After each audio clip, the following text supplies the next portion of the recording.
Douglas here. I've been thinking about disciple making and reflected back on some of the people who have influenced me over my life.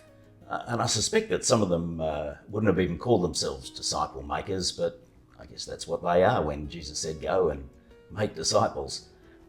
I wonder what a disciple maker is. I'm with Michael Lush. He was a person who had a significant influence on me in my youth. We're talking about 50 plus years ago, I suspect. Yes, would be. Yeah. You were working with Scripture Union. Yes, that's right. What was your role? I was actually the first staff worker to work with children, and at a time when SU was moving from children in isolation to children in families. Right. And we were in Kalgoorlie. I think I was still at school when you came up to run a bush mission. We didn't have any beaches there, so we couldn't do a beach mission. No. It was held in the holidays when the big racing round was on in Kalgoorlie. So what were you doing? What was your intention when you were working with people and you saw someone like me? You played guitar, and that was very good so we probably grabbed you initially because you were musical, and we could, but of course you got lots of other things added onto that. So then we got involved with Dr. Doolittle's Dilemma. Yeah, that's right, and we created a Dr. Doolittle course. Is renowned for talking to animals. Right. So we put together this whole presentation show which presented the gospel in a quite unique, unusual way.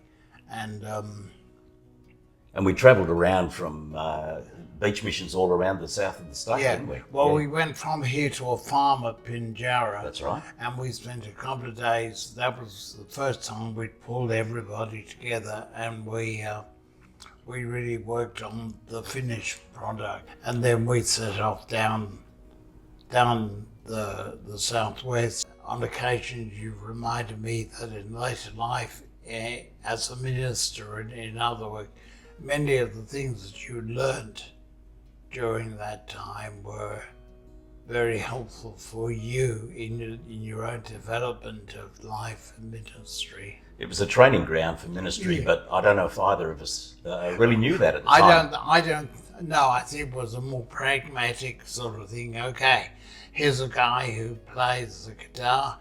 We need a guitarist. Would you have called that disciple making in those days? Well, it was in the sense that I discovered the value of what I call BWW, which was Bods worth watching. Bods worth watching.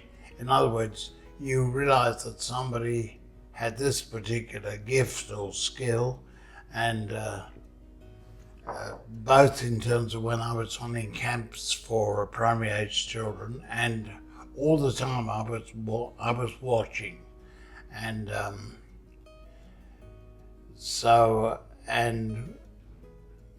utilising, seeing them and what they had to offer, but in the process they were being exposed to other things that they could do.